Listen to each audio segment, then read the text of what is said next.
such institutions. But for now that they are still struggling to build a base, they may not have enough funds to be able to pay and pay well when they employ people full-time. Because when you employ somebody full-time, the person is supposed to be coming to work.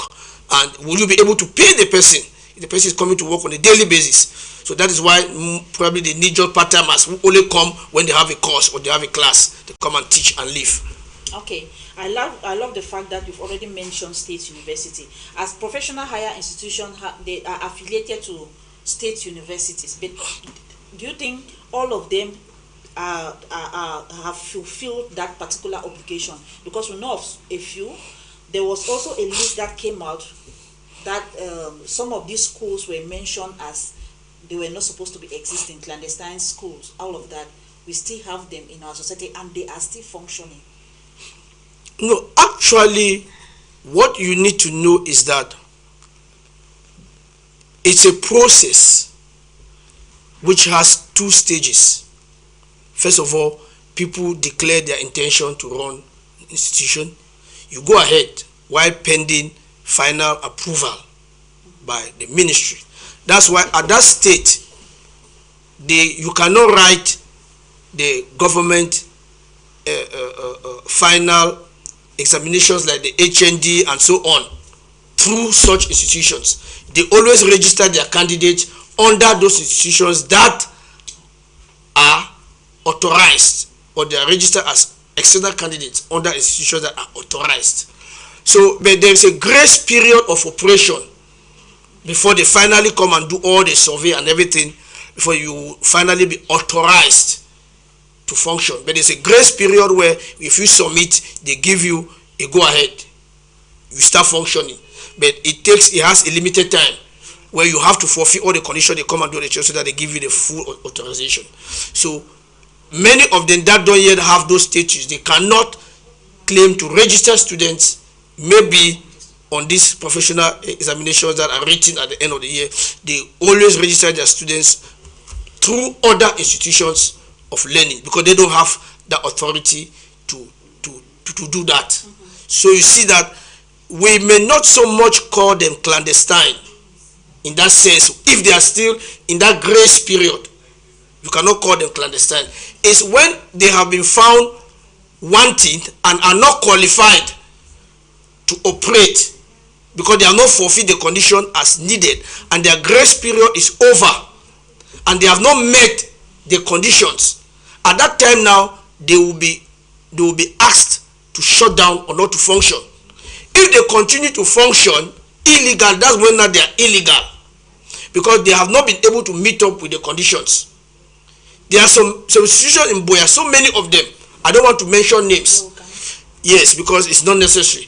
That operated for long before they now gained mentorship and so on. It took them a lot of time. Some have very big names now, but it took them a lot of time to be able to have that mentorship status. But they were operating, they were not qualified to do certain things until they finally got their mentorship status. Before now, they were able to operate. But you should also know that in Cameroon, money plays a lot it plays a lot.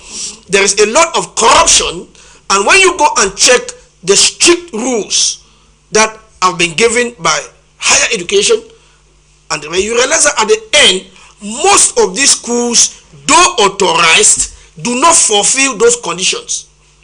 Especially the one of the fact that you should have at least a 3-hectare space of land where you have your structures. A 3-hectare. Check in Buea, how many of these institutions have a 3-hectare? How many? So most of them don't fulfill certain conditions. But corruption has always been there with its ugly head. The ugly head of corruption is still at work. There are many of them that are functional and functioning without the genuine and the true fulfillment of the strict conditions of the Ministry of Higher Education. If you go to the field and check, they don't fulfill it. But they are still operating. That we may just say that is a merciful hand, because some of the conditions are very strict that it's not easy to fulfill them.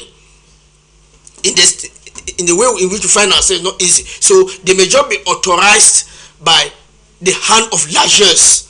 that they should go ahead, since they have the other conditions, especially those of having the teachers, having the infrastructure in place, they can operate. But most of them are actually not qualified to operate. Do you think that you are somebody who has the youth at heart? You know, the African youth, you always talk about them, you always want them to excel, you want them to grow. And when we are talking about topics like this, I think we should put we should put them first. We should think of their future. We should think of what is best for them. And you've just mentioned, because why I came out talking about clandestine schools is that a list is actually out. We cannot come and be calling names of schools here. Yes. But schools, those schools are still, and it's not only this year. It came out about 3 years ago. It's coming out every year, but these schools are still functioning. Looking at the youth who are going to this institution, what's their faith? Yes, that is why we are here on board. And permit me to pass this free message to all the youths that have passed the GCE advanced level and baccalaureate. Please, I will do you a free consultation. Don't go to any private higher institution without verifying whether they have been authorized. Don't go and verify from them. Verify from others who are not part of those higher institutions, private higher institutions. Because when you go to them, they will deceive you, even if they are not authorized. They can never tell you that they are not authorized. Never. So please contact me. You can even contact High TV. High TV will get to me and ask me, is this higher institution authorized? Is this private higher institution qualified for this and that? Please, I will cancel you. I will tell you for free that they are qualified or not. I will not mention names. This will be private discussion between us, so that many youths should not be derailed. There are so many of them hanging around now. They are not yet authorized. They are not supposed to function. But since Cameroonians are very stubborn, they still go ahead, whereas they are illegally operating. And a good number of students will find themselves in a mess. Especially this one that has come out. There's a long communique signed by the Minister of Higher Education and the Minister of Public Health, halting the training of health personnel by these private higher institutions. This one is public. It's even published in newspapers. You are not supposed to go and apply for health programs, health related programs in these private higher institutions of learning for now, until the clearance is given. For now, they are still looking at how and which of the institutions qualify, have the means, have everything. Because you don't joke with the health of a people. Yeah. You can joke with anything, not health. Health personnel should not be produced anyhow in kitchens and bathrooms. No, they are supposed to. So this one, I think High TV should even take time to pass out that. It's there. It's public. It's legal. That's why it's there. I'm insisting. It's legal. It's there. It's signed by the minister and published to the public. The public for public consumption. So it's not something which should not be said. It's even supposed to have been read by all the stations, the radio stations and TV stations. Let Cameroonian youth be safe. If you want to do any health related program and the rest, please go to state universities, and there are a few higher institutions of learning that have been existing for long those days that are authorized because they have infrastructure and the rest. But make sure you check, make sure you verify, consult us. We will tell you for free. You are not paying us, you are not paying me anything. I don't collect money from youths because youths don't have anything. Ask which higher institution should you go to for which program. Excellent Senior International Group will tell you for free.